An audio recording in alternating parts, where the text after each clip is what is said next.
Welcome to the 187th episode of the So Video Games podcast, where we talk about any game at all, including new stuff, old stuff, and anything in between. If we're playing it, we will be talking about it. Today we are recording on June 30th, 2020. My name is Brad Galloway. I am the editor of GameCritics.com, and 50% of this here show with me is my co-host and a man who does not grow his own broccoli, Carlos Rodella. No, I don't, but that's so funny you should mention it because I'm having broccoli tonight for dinner. And you did not grow that broccoli? No, it is organic, though. Well, so someone grew it. Someone did a good job at growing it, and I paid them handsomely. Paid them that prime organic broccoli price. That's pretty steep. It's more than normal broccoli price. Let's just put it that way. That is absolutely true. That's absolutely true. I like the idea of buying organic stuff, but I really hate paying the price because I feel like it's kind of a ripoff. And don't any organic farmers email me because I apologize in advance. I can't afford your wares. But we are trying to grow our own broccoli in the backyard, and let me tell you, it's pretty difficult to grow your own broccoli. It's tougher than you'd think. I think it's actually tough. Like right out the gate, I think that sounds tough. Yeah, I figured seed, dirt, water, and you'd have some broccoli after a while, but it is actually more complicated than that, and we don't have to get into it now. This is not a farming podcast. This is the broccoli cast, so just so you know. The Broccacast. Here we go. All right, enough of broccoli, enough of that stuff. We are back, folks. It's been a little while, but we got a whole bunch of stuff to talk about. Good to be back in the podcasting chair. Before we jump right into our games coverage, Carlos, any housekeeping on your end there? Just one small thing is we saw the announcement for Ys 9. Yes. And I was pretty excited about that because I've been playing Ys Calceta. I have no idea what they call it, and I'm still playing it without knowing the name of it. But whatever that game is, I'm all the way back into like the simple, relaxing world of Ys. And again, doesn't take up a lot of brain power. It's just hitting things and leveling up and following Adol's weird adventures. And so Ys 9 looks phenomenal. It looks pretty much like they picked up where 8 left off in the kind of new systems and mechanics and artwork. And it seems really like a fun, relaxing action RPG. So I'm so in. Cool. Yeah, I saw the announcement of Ys 9, and I immediately was like, oh, I better tell Carlos. And I think I tweeted you or I emailed you or something. Yep. And as soon as I sent off that message, I promptly deleted it from my memory, and I'm like, I forgot this game even exists. Moving on with my life. Not gonna spend a moment on it, but I'm sure you will bring it to the show. I'm sure we will have a juicy discussion all about it when the time comes. So I'll remind you about it when I'm playing it. Yeah. Oh yes, I'm sure you will. Okay, I have no housekeeping, so let's just launch into coverage. Like I said, it's been a minute, and so we've got a little bit of a backed up list of stuff to get to. It might be just a bunch of quickies today, folks, but we're going to clear the slate and get right down to it. Carlos, starting with you, we're going to have you cover maybe like the first 3 games on your agenda today. You started with Mystery Game. You love to do Mystery Game. I don't know what that is. Talk about that one, and then let's talk about Tower of Time, and then let's talk about Path of Exile in that order. Take it away, sir. Okay, yeah, just some quick scatter shot. Is that how they say it? Scatter shot? Yeah, scatter shot, sure. Of games, because I kind of tried a bunch of little ones this time, and not just jumping into one huge experience. So the first is a mystery game. I kind of tricked you because normally when I do mystery games, they're like these really weird games where they don't make any sense, and I'm like explaining to you, and you go, "Is this like even a game?" My mystery game that I went back to that I'd started in the past, and because I think of a comment you made or something, I'm back into Mad Max. Oh shit, Mad Max. That game is dope, dude. Nice. That game is dope. You told me it's dope many times on this show probably. It's Avalanche, and just recently I was like enamored with Rage 2, and of course Just Cause series, and I love them. And all of a sudden I go, I need some post-apocalyptic game. Oh yeah, I never beat Mad Max or even got very far in it, but really enjoyed it. So nothing really to say on it, but you're right. It's very good. The mechanics are a little clunky when it comes to third-person action, just because I feel like they do first-person better. Just Cause those third-person. Well, I don't know. I don't know why, but it's a little clunky. But other than that, it's almost flawless. I really enjoy the experience, and I'm definitely going to try to beat it this time. Oh, dude, I love Mad Max. That game is amazing. I mean, honestly, I think that might be Avalanche's best game, or at least the one that I enjoy the most from them. I think that one is fantastic. Like the car combat, The the car open world combat is stuff. so good. They found so many ways to make a desert look amazing. Like you would think it's just sand, but there's like 9 or 10 different distinct kind of like desert biomes within the desert, and it Yeah. looks amazing. Like it's so cool. I think the jankiness you're talking about is they tried to do a little bit of that Arkham Asylum sort of combat. I think it's fine. It is a little bit janky for sure. It's but like I think the it worked roll okay. and stuff is like kind of super slow. A little you know? bit, yeah. It's a And then little chunky. and if you're going from Just Cause and Rage 2, which are really fast, it's Yeah. like it's interesting. It must just be like a different department or a different part of the company that worked on it. I feel like it's maybe even not some of the same people. But with that said, I love how they do like when you go to an area and it says 100% complete, so you're not like looking around for scrap. You just know Yeah. that you've cleared Yeah. an area. They do all the right things when it comes to missions and storytelling. And the action is fast and great. And like you said, the atmosphere is great. So anyways, not much to say about it, but you're right, of course, about talking its praises so many times. And by the way, fun fact, I found the first, or maybe all of the episodes of Video Game Break that we did on cable access. Oh yeah. Yeah, I found the actual video files. So I was thinking really? about posting them somewhere. Yeah. And I think you talked about Mad Max on that. I will take every chance possible to talk about Mad Max. It is a crime that game got the shaft. Just real quickly to remind people that don't know, this game, Mad Max, which came out about the same time as the movie, didn't actually have anything to do with the movie. So I think a lot of people were like, where's Charlize Theron? Where is, whatever that bad guy's name was? Where is all that? Like, it's the same IP, but nothing to do with the movie, which a lot of people got weirded out by. But the bigger problem with Mad Max, it came out in the exact same day as Metal Gear Solid 5, and every reviewer on Earth was, oh, I'm going to get me some MGS in. And the people who got assigned Mad Max were like trying to get through it as quickly as possible so they could get to Metal Gear. So they gave it like shitty reviews, and everybody rushed through it, and nobody gave it a chance to breathe. And it's not the kind of game you can just like jam through in a weekend. Like, it's a pretty large game. Yeah. There's a lot to it. So like a lot of the reviews, when you read them, if you go back to Metacritic or something, they're like, oh, it's too big. It's too slow. Oh, there's too much stuff. Oh, it's just boring. Well, yeah, you try to grind through a 30-hour game in like one day so you can get back to Metal Gear. Yeah, it's going to be a little bit like off-putting, but if you play it like it's supposed to be played, it's fucking amazing. I love Mad Max. Yeah.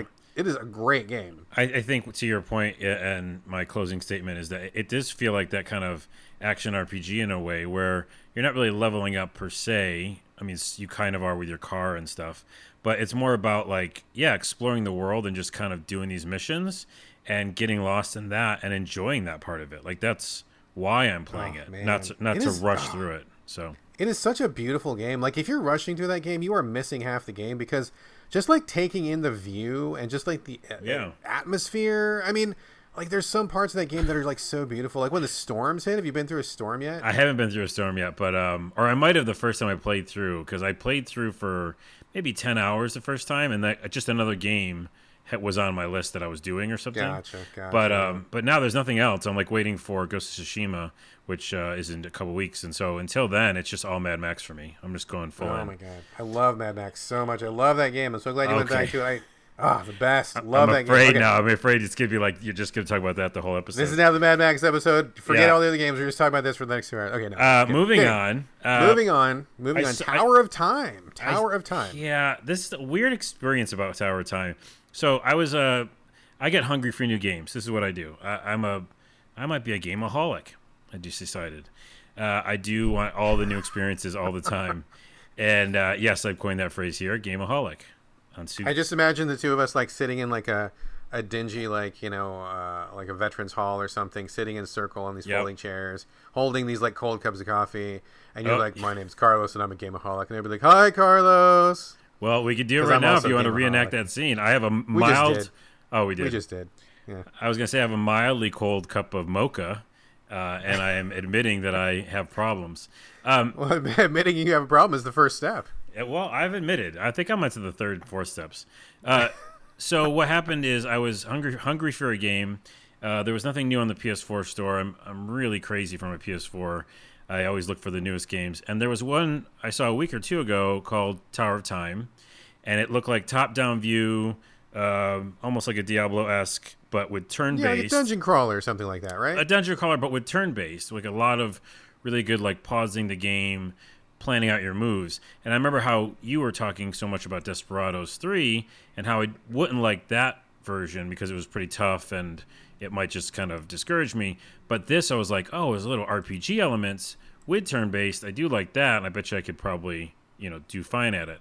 So I get it. No, wait. The weird thing is, I go back to get it. It's not on the store anymore. And I go, it got delisted? Yeah, it was gone off of new releases. And I was like, wow, that's weird. And so then I went and couldn't remember the name of it, by the way, for a while. Then finally found the generic name. Yeah, Tower of Time. And finally found it through, like, old school PS4 search, which is, like, hard to do. Yeah. Like, you can't sometimes find stuff. But I finally found it through that. And I was like, well, that's weird. It's not in new releases. And I just bought it. And it's $25 or something. And I started to play it. And the beginning, all of the, like, graphics, oh, man, you would have been out in 3 seconds. All of the art was like, those hidden objects games? Ooh, yeah. Like where it's kind of like, I can't put my finger on what that art is, but it's like this kind of, not cartoony, but illustraty, very illustrated. Yeah. Anyways, it's that, and the voiceover is like just similar. It's like, well, back in the day, there was this Tower of Time. I'm like, oh, I'm out. I want to get out of here. I gave it a chance. I gave it a chance to get to the combat and get to the, maybe this is a fun loop, And it was not intuitive. The pause mechanic was terrible. The combat just felt really bad, like really bad. And then more of those cutscenes would happen, and it would go back to the illustrated look and go, well, now that he's done that, he will also be doing this. Nope. No, I won't. I won't be doing anything you're telling me, voiceover narrator, because I'm out of here. Ugh, man. It's funny you bring that one up, dude, because I saw that. We actually got an email about this offering to send us some review code on Switch, I believe. And I'm like, Tower of Time? I mean, I like towers, but I don't know. Tower of Time sounds kind of weird. And I watched the trailer. And just from the trailer, I'm like, nah, I could smell that one a mile off. It looked pretty shoddy. So I'm sorry that you spent $25 on it. Yeah, I do that a lot. Like it's usually 10 to 30 is my cutoff. And I'll go like, this might be bad, but I'm a gameaholic and I am admitted it, so I understand my problems. Another thing that kind of fell into the gameaholic area is Path of Exile. Path of Exile. So now it's a free game, so there's nothing, none of my resources are wasted by trying it.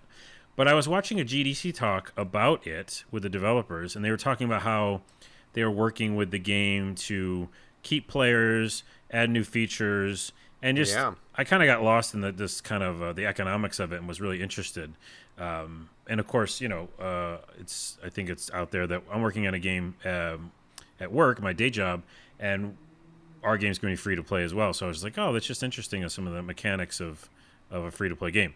So it's on my PS4, Path of Exile 1. It's free. Why not try it? So, and also Path of Exile 2 is already out. And I think that's for the PC right now. It has a sequel? I thought they were just going to keep adding to that game for infinity. And also, would you remind us really quickly what it is? Oh, yeah. It's, again, there's more of a traditional Diablo game, action RPG, 3/4 view. It goes on forever. There's a million quests, like a Warhammer 40K Martyr game, Diablo 3, that kind of a game. Yeah, very, very Diablo. I think I played this on Xbox One, where it is also. I think it's free on every platform. Yeah. Yeah, I believe there's two, meaning like just like another extended version of it. But anywho, booted up the PS4 version, downloaded for free, and the combat is fucking terrible. Like I have no idea how they made it this long with 10,000 users, 20,000, whatever their numbers are, and all that GDC talk I was listening to them. I was like, yeah, but don't you know that the combat isn't fun? Because now I'm talking from a melee perspective, of course, because that's what I do. If you were a wizard or doing some sort of magic use and doing ranged attacks, it's probably a bit more fun. But as a melee attack, the biggest thing, it's similar to that, what's it, the Explorer Plus game I was playing on the Switch, Hanukura or whatever. Oh, Hakoniwa Hakoniwa, Explorer? yeah. Where I thought the attack was just in a circle, around your player. That's what it feels like in this. Like I've gotten many weapons, and they all feel like I have to be really close to the other enemy to hit them, because they have to be in that little window of my area, and that feels bad when you're in an action RPG that you're going to play for a gazillion hours. So unless weapons like get decidedly better, I was out. I did quite a bit. I spent a couple hours. And I was like, I don't like any of this combat. So, bounced hard. It's funny you say that, dude, because I heard a lot about Path of Exile, and I heard a lot of people say it's better than Diablo. This is the game that Diablo people have migrated to. No. They've had a lot of success with their free-to-play model. There's like a billion little cosmetic things that you can get. I'm pretty sure it's all cosmetic. I don't think that anything is game-altering. But, yeah, they launched like seasons. They have different events. They do lots of different things. I think I probably put maybe 10 hours into it, maybe last year or so. And I could not find the fun in that game at all. I didn't think my character looked cool. Yeah. I tried a couple different builds, and it just felt like very spammy and just really kind of boring. Like I was just holding a button down and just things were happening on screen, and I didn't feel very involved. And I kept picking up a jillion pieces of armor, and none of it was exciting, and it didn't really feel very cool to me. And I know that you can deep dive on the wiki. There's a billion really detailed build guides, and there's all sorts of different characters you can make. But as I was just playing it, I just could not find the fun in it. I just didn't think it was very interesting, which is an interesting thing to say, because I played Inquisitor for probably 50 or 60 hours, which if you look at them side by side, they seem like exactly the same game. But the difference being Inquisitor, the way they handle their combat is way more interesting. You're making these really quick moment-to-moment decisions, switching between weapons and which weapon is best for the situation, and what configuration are these enemies in, and how strong am I? Should I pull back? You're constantly making these little judgments. But with Path of Exile, I felt like I was just starting at one end of the map and sweeping over every corner of the map and just spamming my fire spell or whatever spell I had, and just hoovering my way across. And I just felt like I was doing that over and over and over, and it got really boring. Yeah, there's no comparison. The minute you just said Warhammer, I remember how much fun I had in that, and it's basically going to make me want to go back to that game, because unlike you, I don't think I beat it. I just played a bazillion hours in it, but that game is visceral and fast moving. I picked the assassin girl, so I flew around the screen all over the place. Mm-hmm. I think I'm just psyching myself up to go back to Warhammer, because just play Inquisitor, man. That is a way better game. Oh, it's so fun. And so fuck that. Not into it at all. I'm out. But that reminds me real quick. RPGs in that kind of vein, or at least top down. I saw great coverage of Baldur's Gate 3, and I cannot wait to talk about that on this show, because it's just going to be phenomenal. It's a true D&D experience. Yeah. From the guys who worked on oh my goodness, what's it called? Divinity original. Yeah, Divinity. Yeah.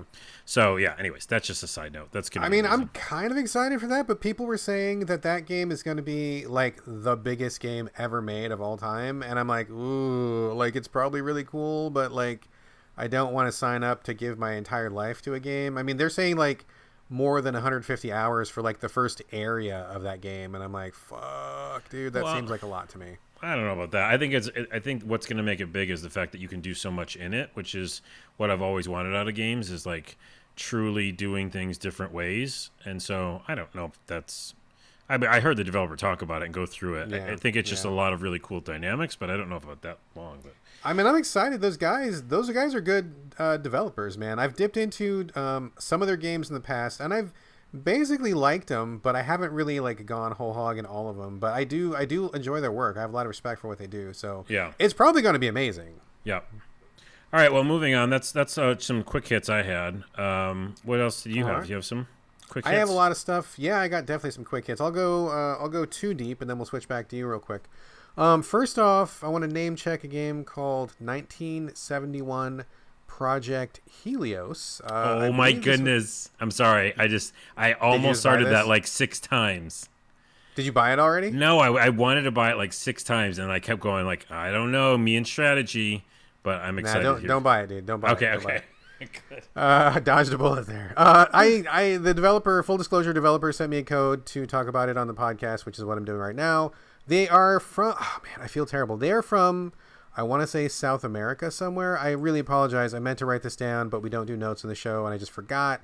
They're a small team who has like a government grant to help them do some game development. Pretty cool program, and I really apologize because I cannot recall which country they're from, and I don't want to make a I'm mistake, looking it up. But I'm pretty sure they're from South America. Anyway, this game caught my eye because I have a really weird fascination with games that are set in frozen wastelands, which is probably right up your alley there, Carlos, with your day job. Yep, I like it, and we like the Frostpunk here. Yeah, we do like the Frostpunk. I just like games where heat or, surviving in the cold or something is kind of a theme. I don't know why, because I can't really name off any ones that I've really enjoyed, but I just kind of dig it. So that's what this game is. It's a top-down, turn-based strategy featuring a world where everything is frozen. I guess some kind of ecological disaster or something.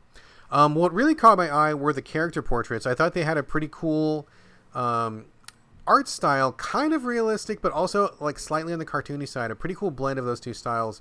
And I just really liked the way it looked. And I watched the trailer. The trailer looked really interesting because I'm a big fan of top-down turn-based games. Like I'm a big fan of XCOM, Desperados this year. I love all that stuff. I love that genre.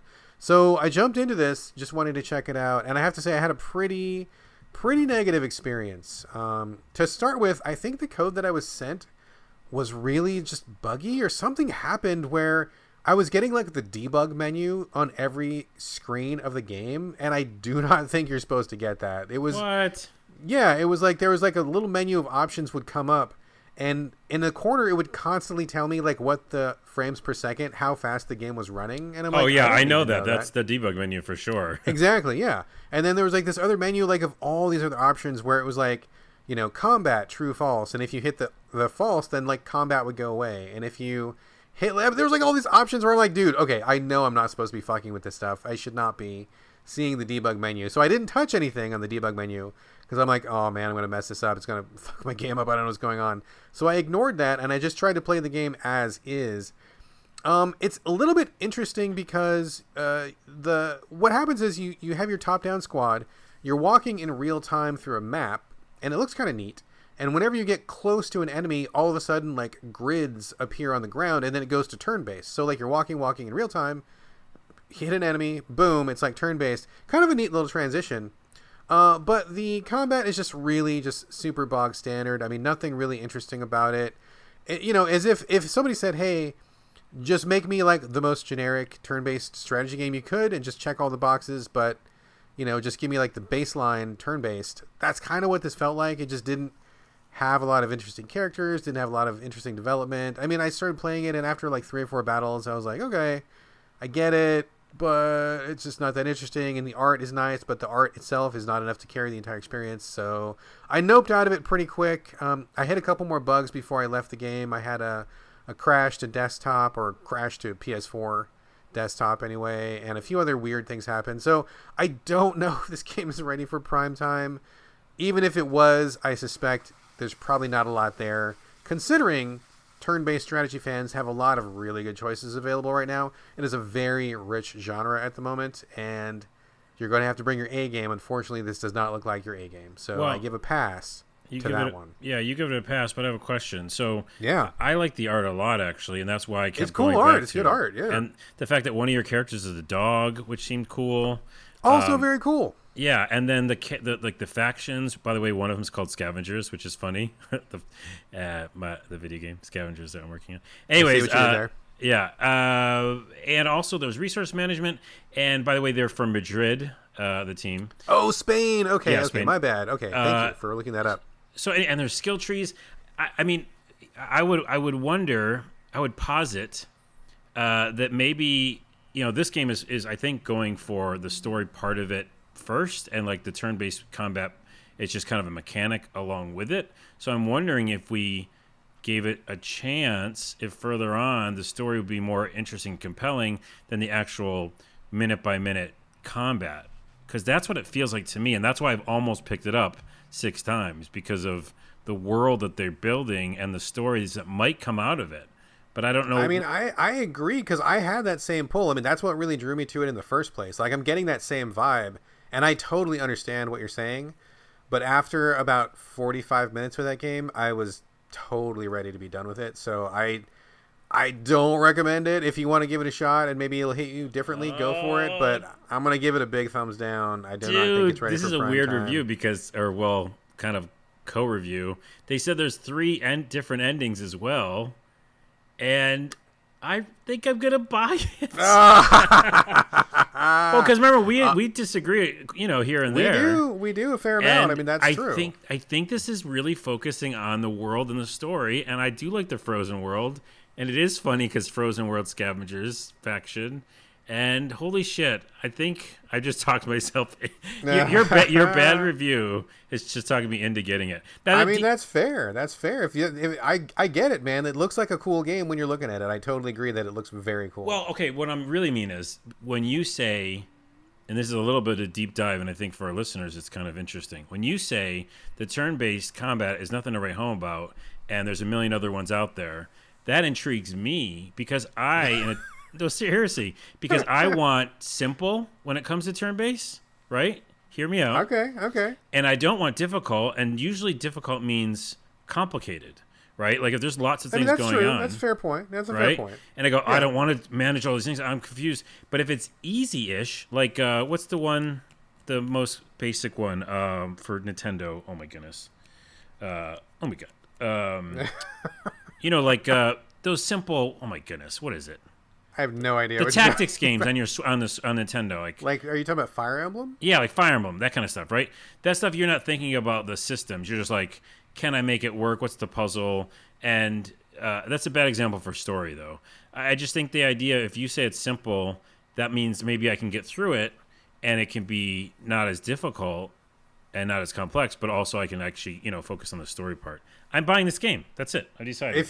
Okay, that's totally fair. I can totally understand where you're coming from. I wish you well, and then next week let's talk about it and see how it strikes you. We can totally talk about it again. Okay. But for me, I just played Desperados 3, which is fucking amazing. Yep. And right now I am playing a game which is under embargo, which I cannot mention, which is another turn-based strategy game, which is also fucking amazing. It's been a great year for turn-based strategy.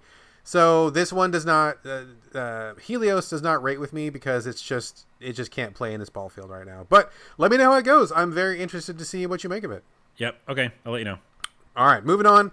The other quick hit I have is a game called Disintegration. Played it on PS4. I didn't know you started this. You what? Did you buy this? No. I didn't know you started it because we don't always talk all the time. And yeah. I have lots of thoughts, but yeah, I'm really interested to see what you think about Disintegration. Okay. Well, Disintegration is put together by a group of people who apparently used to work on Halo, I guess, back in the day, and they left to form their own studio, something like that. And so they are bringing their own project to the table. Again, full disclosure, got this one from the developer, so just heads up on that, folks.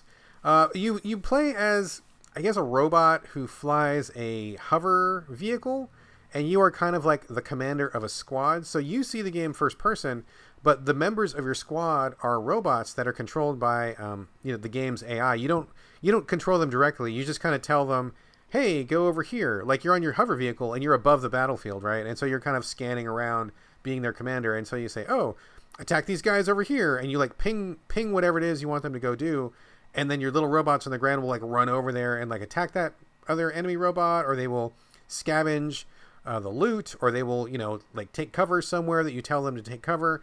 You can also shoot things from your hover vehicle, and you can heal people from your hover vehicle. So you're kind of like managing your team from the skies, and your team is on the ground. Kind of a cool idea. It started out pretty well with a good cutscene and a good tutorial, and I felt like things were getting off the ground properly. But I gotta say, I got maybe 4 or 5 missions into the game, and I just lost all interest because I just felt like I was doing the same thing over and over. Every level felt exactly the same to me, and it's not really super fun to hover over a battlefield and just ping things as your main form of interaction. I felt like I was just watching these little ants because I was so high above the battlefield. I mean, you can go lower, but I was usually high for better visibility. And I was just like, okay, ping, and then my guys would go over there and do something, and I'm like, okay, cool, and then ping over here, and they go do that thing, and then ping over here. It's not really super involved, and the gameplay was not super complicated. Characters were not really that interesting. Graphics kind of generic, and the world design was super generic. It reminded me a lot of the kind of game that you would pick up in like the first couple years of the PS3 or the Xbox 360, where people were still kind of developing for it, and you know, like you'd get kind of these like mid-budget B-tier games, and you just picked it up because nothing else was out at the time, and it would be okay for a weekend, and then you would like totally forget about it like the next weekend. Like this has that same feel. Feels like it's a generation behind, and it feels like the gameplay just doesn't have enough juice to it. So I got really bored with it after maybe, like I said, 4 or 5 missions, and I just kind of quit. How did this one strike you, Carlos? You play this one a little bit? No, I didn't because I watched enough coverage of it, and normally I have to play it myself. But what you just said is exactly why I would never pick this up, is because of the way that you control the character. It feels terrible to me. I don't, unless you're playing a specific like tower defense game or some game where it's just a strategy game. But this is like trying to be an action game with this kind of top, like looking overhead and controlling units. I hate that idea. Like it just feels bad to me. So I would never get into it. And it's really interesting because they're making a multiplayer game as well. I mean, that's like its big secondary part of it. It's not just this like story, but like there's a lot of PvP stuff as well. Yeah, I'm glad you brought that up, dude. I totally forgot about that. But yeah, it actually began as like a PvP online real, game, and that part did not interest me at all. I didn't even try that mode at all. I was just going into it for the story mode, and maybe that's why the story mode is so boring, because maybe this game is somehow way more interesting in PvP mode, but that's not something I would ever want to do. And based on what I saw in the story mode, I'm like, I kind of like the idea more than you do. I think the idea is okay, but I just think playing it just ended up being really dull.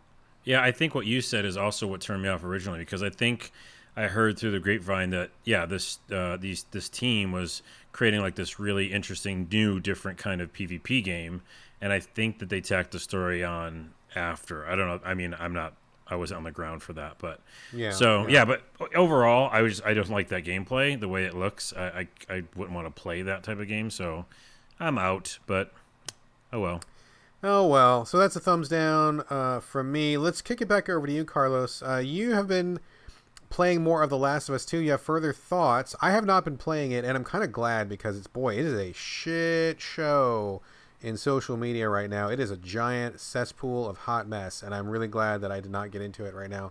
But you are playing Last of Us 2. I don't know if you've been engaging in the discourse or anything like that. Maybe you're just straight up playing it, ignoring all the chatter. But you have further thoughts, and talk to us about Last of Us 2. Spoiler free, of course. Yeah, I'm glad you brought that up, because the first thing I'll say is, and we talk about this all the time on the show, but anybody who is wasting their time doing whatever discourse you just referred to, fucking stop it. It's so silly. It's ugly. It's so bad. And it literally, after I talked to you a few more things about this game, it doesn't even track. Like, it doesn't even make any sense. It's literally people like society right now. They outrage culture. They want to spin up their little drive about everything. That's really what it's about. I don't think it's about the game, because now that I've played enough of it, I'm actually off of this kind of like, oh, that's so terrible. Why would they make this? Fuck those guys. I think I originally was thinking that when I saw the trailer and stuff. But so the first thing is, everybody else, fucking do anything else with your life besides what you're doing about talking about Last of Us 2 and attacking each other. Get over it. That's silly. Okay, besides that bullshit, which I will not waste breath on, the game isn't as dark as I originally thought, or the trailers make it out to be, which is interesting. I think it's a fail on marketing, because, especially right now in this time period, wow, we need some light with the dark. And that's what I was talking about last episode, that I didn't think this game had. But then again, I had only played a few hours of it. How So far are you now? Like, how many I hours think into? Because I I'm heard it's like, like 25 hours long, basically. yeah, I think I'm in 10 or 12. Okay, so like halfway, maybe. I'm almost halfway, I think. And I go, like, there's sections, to talk about the light and darkness, there's sections of, and this is not a spoiler. There's other spoilers that are much more spoilery. There's a section I just went through that's a flashback, right? Which I think is really cool of them to do. It is filled with such light. Like, it is very, very heartwarming. And I was like, Okay. what's happening? I thought, like, this is supposed to be just, like, the shittiest, darkest thing ever, forever. And I was like, wow, I had no idea. And also, it was done perfectly. Like they always say, masterful design of a game. They did the heartwarming scene of a flashback thing that you play through. Very, very good. And then the juxtaposition of going back to that world that's dark, it wasn't as bad because I was like, that. So that's the first thing. It isn't as dark. It has moments of like stupid darkness that I'm not sure why they went that far with, the torch tree kind of stuff. But besides that, I think right now, almost halfway through the game, I'm not like blown away by the darkness, and I don't feel like I can't go on anymore, which is what I was afraid of. So that's good. That's good. Yeah. So that's my PSA so far, unless the last like 8 hours or 10 hours is just all bullshit. But I might actually go through it and find out. Secondly, the video gameness of it, the kind of like the stupid jump that I talked about, it's still there the whole time. The picking up of things to get your ammo for to goods and stuff. Yeah. Oh, and also the terrible. We found a generator. There's no power. Oh, okay. Oh, there's a cord. Well, it doesn't reach. Oh, okay. I'll move over here and put the cord in. Oh, but it needs gasoline. Oh, okay. We'll go find gasoline. Go to next area. Oh, there's a generator. Oh, it's not powered. Oh, we need gasoline. Oh God, they do that thing multiple times. It was multiple times in the beginning. And I was like, no. Don't do that. So you take that and the dumbass jump and just the video gameness of the combat, actually. There's like quick timey events, but those get boring because they feel like a video game. And it's just shooting everything in sight like any other game, and it becomes Uncharted. It's like just an Uncharted game to me right now, which interestingly is a double-edged sword. One means like I liked Uncharted, so it's like having more Uncharted. But it also doesn't make me feel like, I guess, that depression, the like mental exhaustion, because it's a fucking video game. Like it feels very, does that make sense? It feels like Uncharted, and Uncharted feels like the most video game to me ever. It's interesting that you bring this up. I haven't played this game myself, so I can only speak on what I've seen discussed and, the little bits that I've kind of absorbed by being in the review gamosphere. But we did just publish the Game Critics review of The Last of Us 2 today that just went up a couple hours ago before recording, done by Jared Johnston. Great guy, great writer. And a lot of the stuff that he brings up is kind of mirroring what you're saying. I mean, basically the takeaway from his review, and it's live now in case anybody wants to go check it out, the takeaway from his review is that he was really happy with the script, as if you just looked at the script itself, but he was very unhappy with the video gameness of the gameplay, a lot of the the cruft that they make you get through, like you're saying, the scavenging, the crafting, a lot of the combat he was very unhappy with. He feels like that the game spent all of its time on the audio visuals, and he said he genuinely did enjoy the script very much. He said it was a great script, but the same old like Uncharted mistake of killing 10,000 bad guys, and then in the next cutscene you're trying to say that you're a good guy and you don't want to kill anybody. Exactly. That was like he just said like it just didn't work for him, where in this game, and I think even more so than Uncharted, Ellie, the main character, and just the themes are like we need to survive, and it's a post-apocalypse, and being evil is bad, and blah blah blah, but then you end up in every gameplay scene killing 30 dudes. It's kind of hard to buy what the script is selling when you are doing like the literal opposite during the gameplay. That was something that he really nailed in his review, and I think that is a problem with Naughty Dog. They want to talk one game, but they actually deliver another game, and those two things just never really seem to come together for them. So if you're the kind of player that doesn't care about that, then fine, but I actually care about it a lot. Jared cared about it. Sounds like you care about it a lot too. Yeah, that's a great take on it. And let me expand on that for a minute. Like, you aren't only just killing people, because I remember I originally was like, I'm going to go on a pacifist run and never hit to kill anybody, which is impossible. But you are killing, I would say, almost, maybe not half and half, but pretty close to half and half of monsters, right? Like, there's a ton of, like, just being in buildings with monsters and zombie type people that you're taking out, and then you turn around the corner and now there's like real people again. But Okay. but so it isn't just like going through and killing bazillions of people. Like Uncharted, you kill a fuck ton of people. Way And too many people. Yeah. yeah, so I would say you kill less here, and it still can, marry together with the narrative a little bit more. But to the video gameness again, like there's like codes that you have to find. I don't want to do that. Like, where's the code of the piece of paper? Oh, they scrawled it into this one, like, on this piece of wood. There was a dead body, and some of the blood was a code. Come Was it on. like written on the wall or the floor right next to the On dead the body? floor right next to his body? Of course Who it makes was. a Of course code it in the was, blood yes. on the floor? No one is. No Naughty one Dog, does that's that. who. That's who Naughty does that. Dog does, yeah. And I want to say one more thing about the video gameness, because again, it's almost like a blessing in disguise, because I'm not feeling, again, exhausted from this game because it's a fucking video game. But I have no idea how no review has mentioned this. Maybe he did. Ellie, the main character, the person you're playing most of the time in this video game, she doesn't walk right. Okay? What? What do you mean she doesn't walk right? Let me explain. She doesn't walk right. She walks backwards all the time. So anytime you want to walk back, like you went to somewhere and you're just pulled back on the controller, she walks backwards for a little while. That doesn't make no sense. And then if she turns to the left or right, she like drifts a little bit. She like kind of just like sideways walks. And it is terrible feeling. Has almost made me rage quit like many times. What? And Her walking has almost made you rage quit? That's ridiculous. her walking is fucking bad. It's the worst. Wow. It's the worst.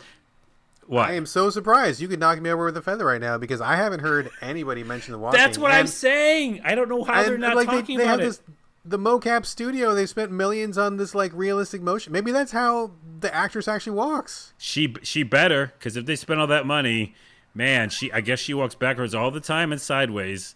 Because oh my god! Do here's not the let thing. her listen to this podcast because she will feel terrible about herself. Her Well, self-esteem she will be doesn't. destroyed. They fucked up. She does it, obviously. Okay, all right. No, it's a bad mechanic. Here's what I have to do, and then I'll leave it alone. But please, I'm going to shout it to the rafters after this on Twitter. Someone talk about this. Make me feel like I'm not crazy. But I literally go up to a thing, like find resources, whatever, and then I move the camera before I start moving. Do you see what I'm saying? Like a first-person game. That? I have to move the camera. If I move the camera all the way around, so now I'm looking the opposite direction, and then I push forward on my stick, then I'm going forward again, right? If I look at some resources and don't turn the camera on to look back, look to the opposite way, and just pull back, she won't turn around, man. She'll go fucking backwards, and then sideways, and then forwards. That sounds really weird. I don't know have how heard no one's literally talking no one has mentioned this. You should post like a video of it so then I can see what you're talking about because It's on Twitter. I did it when I was playing. I'll find the video, and no one saw it. send me the so- link because I kind of want to see this. I do not know what you're talking about. I understand what you're saying, but I've not seen it. So Okay, that's it. I do say this, though, even with the backwards walking and even with the video gameness of it, yeah, like they were saying, the script, there's some really interesting things there, and I would like to see how it ends because everyone keeps talking about the ending. So I'll probably push on and go through to beat it. all right, well we will get a further check-in from you when you get a little further on. You got another 10, 12 hours left. Yeah. All right, cool. Switching back over to me real quickly. I mentioned the beta of West of Dead on Xbox One a while ago. Got into the open beta and checked it out. It is a top-down action. I mean, I guess it's sort of a twin-stick shooter-ish roguelike where you play a undead Western cowboy who has a flaming skull for a head, voiced by Ron Perlman. And you go in these like procedurally generated dungeons, and you kill zombies and ghosts and stuff that are down there. And the big hook of the game is that the rooms are really dark, and so you need to turn on lanterns when you're going. Like, everything is done in a really, like, heavy black, sort of a Frank Miller-esque, or the guy that does Hellboy, Mike Mignola. Like, if you know comic book style, that's the kind of style that this game is rendered in. Real heavy on the black and just real thick lines. Pretty striking looking. So I checked into the beta and I thought it was okay, and then I just kind of forgot about it. But it is out now in full release, and I say quote unquote full release. And I'm playing it. They sent a code, so again, this is a code, full disclosure. And I'm playing the full release, and I got to be honest with you, it feels a lot better than the beta. Feels like it's definitely come a long way since then, but it does not feel ready for prime time. The pacing of the game is really weird. You start out with like no resources, and then you get to like the second boss, and all of a sudden, like, all this stuff unlocks like all at once, and the stuff isn't really well explained, and you don't really quite understand what's going on. Some of the weapons don't feel like they work quite right, and sometimes I feel like it's a bug where I simply cannot hit somebody with my gun. It's the strangest thing. What? I'll like nail people. Yeah, I'll be in a dungeon shooting zombies, bam, bam, bam, no problem, knocking them all down, easy. And then I'll get into another room, and like for whatever reason, my gun will fucking just not hit the zombie. And I've been killed a few times where I am like shooting straight at the guy, and just my bullets are going all over the place, and I'm like, what is going on? This is like some kind of fucking glitch or bug or something. So that needs to be polished up. There's been a few times when my characters like warp through a wall or something, which is never good. So that needs a bit of polish. Pacing needs polish.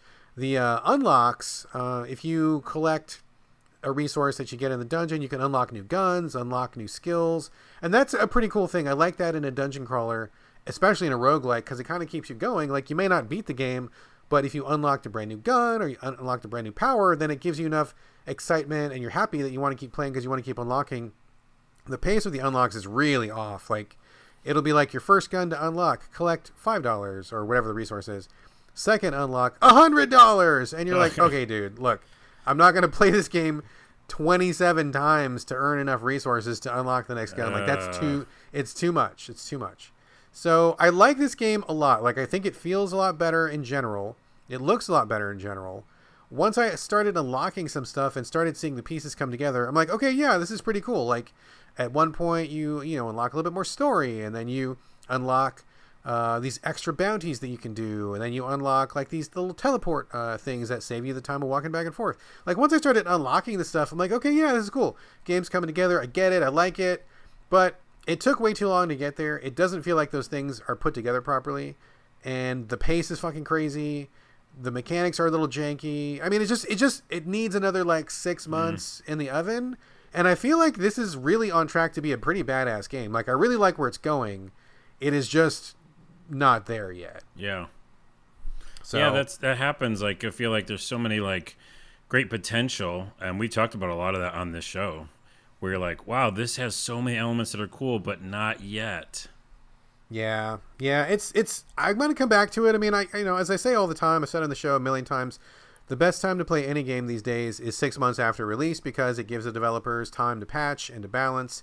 And it seems like nobody on Earth launches in a ready state these days. So I just kind of expect that like more content will be added, tweaks will be made, more options will appear down the line. I mean, it's happened to me like a dozen times in the past year where like I'll play some game, I think it's okay, and then I come back to it in 6 months, and then it's a way better experience because now it's actually finally done.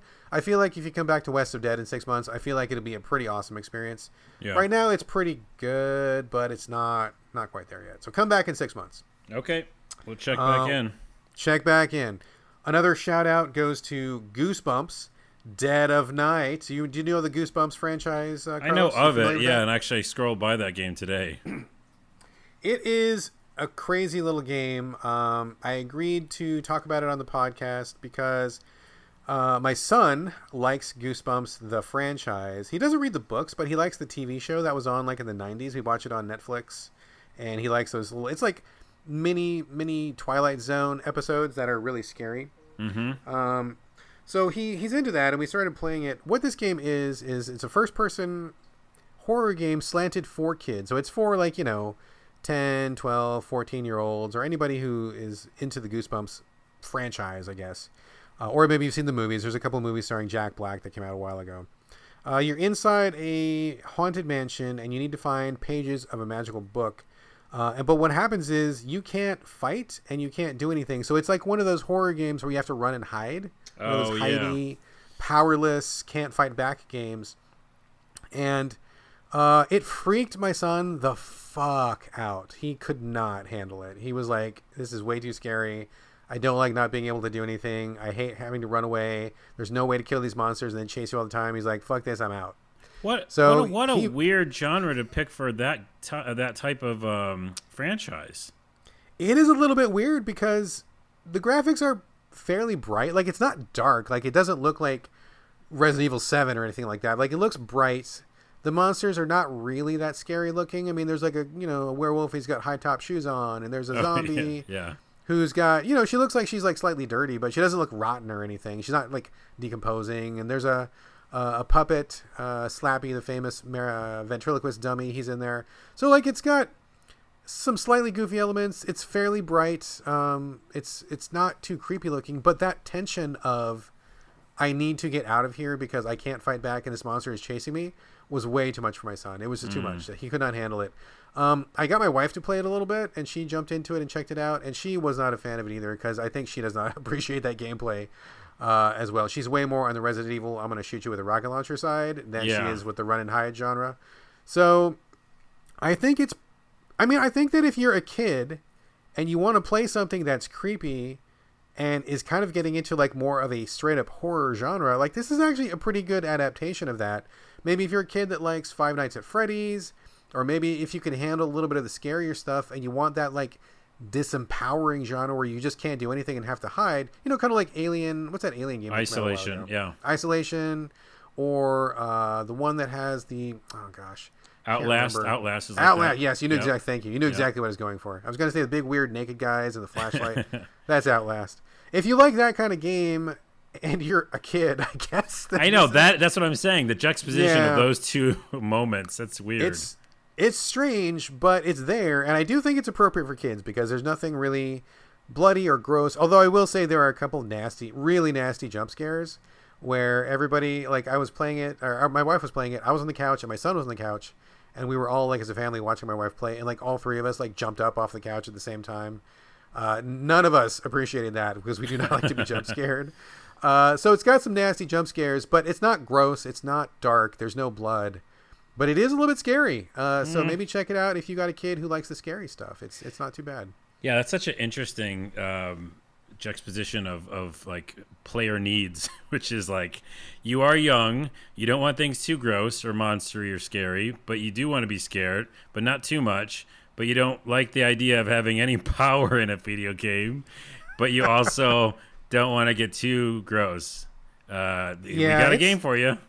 It is a really weird Venn diagram that they are going for, and I honestly don't know if anything else is even in that circle with them, but there it is. And it's ironic, too, because I often tell my son about Clock Tower. Did you play Clock Tower back in the day on like PS1? Yeah. So that was like one of the very first like disempowerment games where you had to run from Scissorman and hide, and that game fucked me up like 6 ways from Sunday. Like I feel like I got PTSD from that game, and I talk about it all the time, and my son is very familiar with it because I tell him stories about it. And when we started playing, I'm like, oh shit, this is just like Clock Tower. He's like, oh no.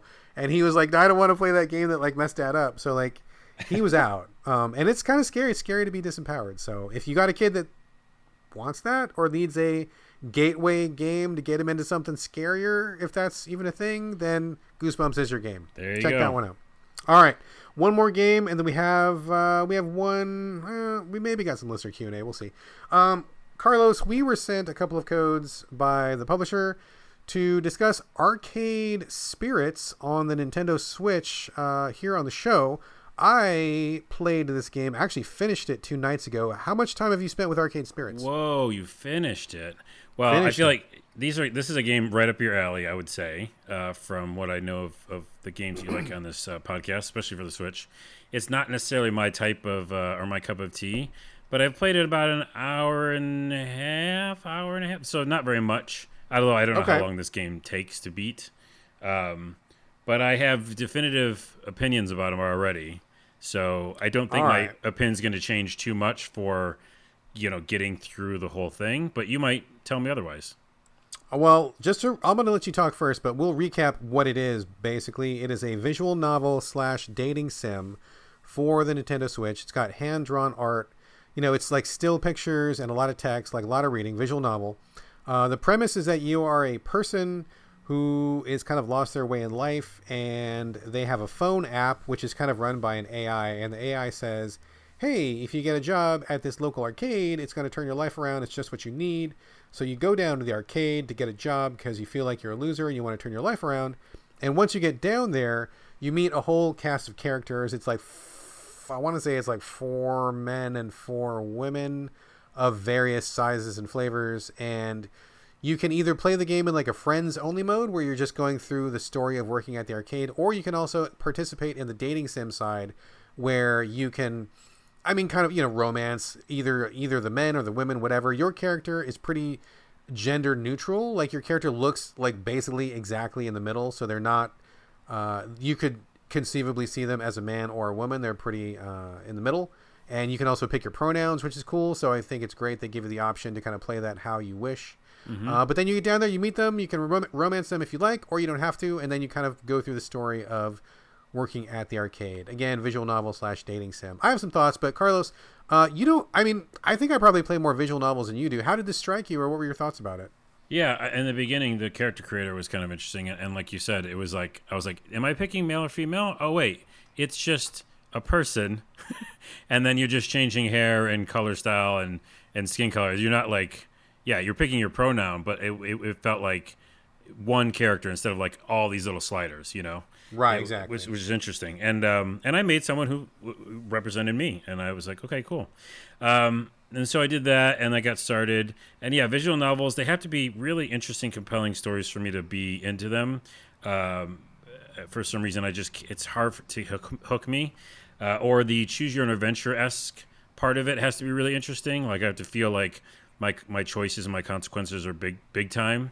And if they're not, then it's not as fun. But I think the biggest turnoff for me is it feels like, and this is interesting, the character you're playing is like, well, first, they can't carry a job, and they've like lost the last 3 jobs they've worked at.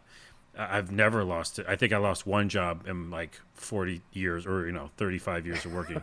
So I don't understand that. And then secondly, this person's aimless and directionless and is making a lot of jokes and snarky, which I guess maybe I do, but it's just the kind of like, this person doesn't know. It seems like this person's like new to life, and a lot of stuff is like, this is how you do things, and your roommate's like, come on, we said we're gonna move here and make it. We're gonna make it. And as I just went through all the steps, I was like, yeah, brah, I did all this. Like, I didn't want to inhabit a character that had to go back and do all these things I already knew about. And what's really interesting to that point, they're like, start telling me about video games.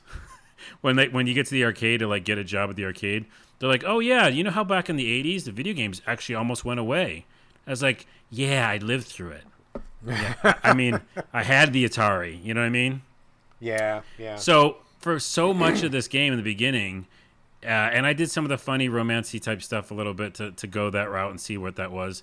It just felt so light and airy, but also innocent in the point of like, I didn't want to go down that path. And I just kept feeling like, Carlos, you've already done all this stuff. Like, do you want to do it again? I know it might be a weird take, but that's what my gut was telling me.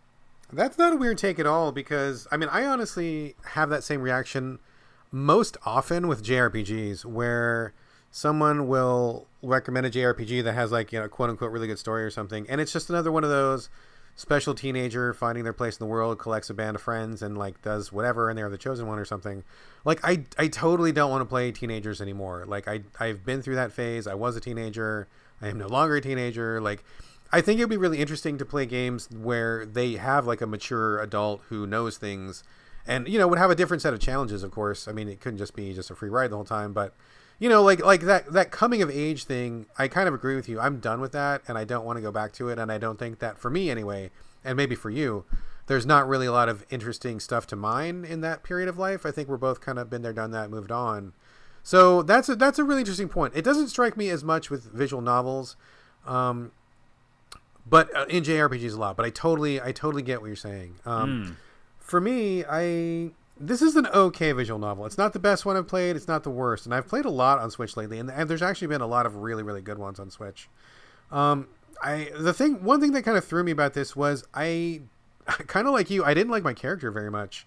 I felt like them being so directionless was weird, and I did not like how. I mean, I get what they were trying to do, right? They want to give you a character who is accessible to everybody, so they drew a character that is perfectly in the middle. It could be a male, could be a female, it could be someone who is totally like in the middle of the gender slider. It could be somebody, you could easily, like, many people could map themselves onto that. But I think it had the opposite effect with me, where I felt like I couldn't really relate. I picked my character. Yeah, it just didn't click with me.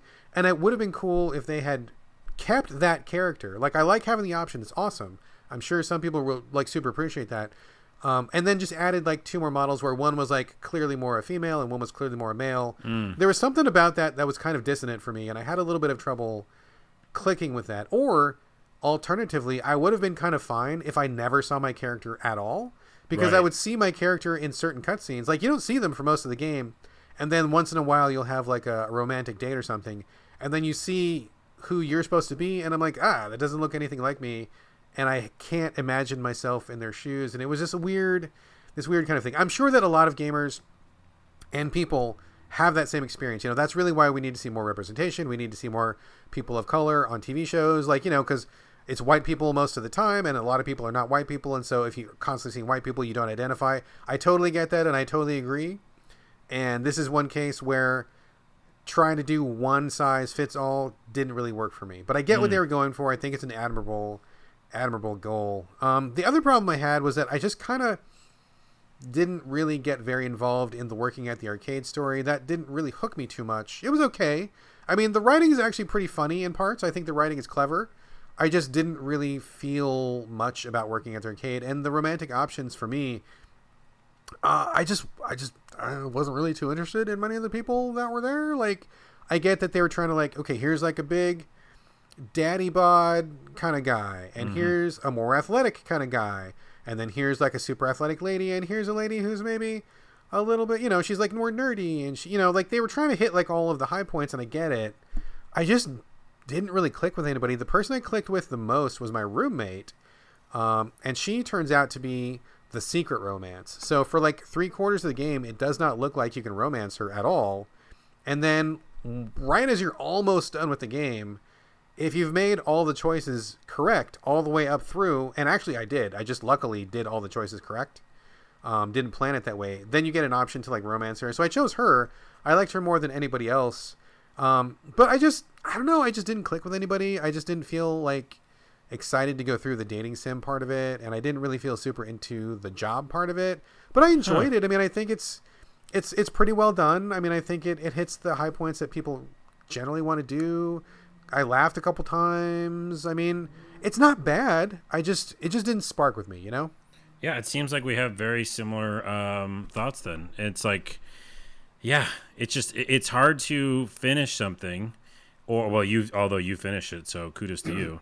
But it's hard to get into something that you just can't connect with. And I think with the character creator, a little bit maybe feel the same way as you did. Also with the comedy, because I do some of the comedies, and the jokes didn't land with me. And then on top of that, what that person had to go through, I didn't want to go through that. So I was like, no, I did all that stuff. It's not me anymore. So yeah, unfortunately, good try for me, but I didn't get into it. Yeah. Well, thank you to the publisher for sending us the codes to go through it. I mean, I'm glad I finished it. It didn't suck me in, and I gotta admit, like, I kind of like, there was a few nights when I kind of didn't feel like going back to it, but I did, because I kind of wanted to see where it went. I'm glad I finished it. I'm glad I saw it through. But yeah, it just did not really click with me the way that I really like to have a click in a good visual novel or in a good dating sim like that. So, you know how I try to find the silver lining? I would say that for younger people, it just might click in general, just because they have not went through those things. Just got their first job, or they are messing up with jobs, or they haven't had a, romantic partner yet or something. Yeah. And it's like their kind of wish fulfillment at home with your Switch. I feel like there's a version of that works really well for a younger person. So just not even close to my realm. That's Right, all. right. And tagging onto your silver lining, I think that's good that you did that, because I do want to say, because I know who I am. I'm like a 40-ish guy, straight white male, cis, whatever. Like, I have my own preferences, but and I know where I'm coming from, and to be presented with something that is not directly up my alley is totally fine. Like, I'm totally open to those other experiences. It didn't click with me, this particular game, but the person who covered it for us at Game Critics, her name is Nikki Wall, and she had I think she also didn't really care for the arcade storyline, the job storyline, but she did, I think, connect with the character more than we did. I think that she really appreciated that you had like gender options, that person, I guess, could, if you play them a certain way, go through some gender questioning. One of the characters, I'm not going to spoil it, but one of the characters that you can romance ends up going through some questioning of their own gender identity. So I think that maybe that might be a more resonant touchstone for a lot of people, where if that is something that's going on in your life, it might feel really good to you to like have a game that covers some of that stuff, which I think is awesome. I think having that kind of stuff available is wonderful, and I'm all for it 100%. It didn't click with me specifically, but I think it's great, and I think that there's probably an audience out there that would really like it a lot. So I'm glad it exists. I'm glad they went that route. It's a great thing. I'd love to see more of it. Just this particular one just didn't click with me. That's all. Yep. All right. That's it. That is our agenda for the show. Now Carlos, I'm going to ask you, we have 2 listener questions. Maybe we could do one if you want to, or do you think we should wrap it up and move on to the next episode? We could do one. I think it fits here. We're about an hour or something, so we could do one. All right, let's do one. Both of these, and we're going to do one, come to us from the same person, from Danasi, who I think is from Europe or somewhere over there in the European section. So thank you for listening, Danasi. Thank you for sending the questions. Really appreciate it. We will do one today. We'll do one next show. And I will choose this one. Carlos, coming from Danasi, somewhere in Europe. What is a food that you ate so much of that now you hate? Oh, that I hate. I wasn't expecting that. I ate so much of. Usually when I eat something so much, it's because I can eat it forever. So that's kind of I have the opposite reaction.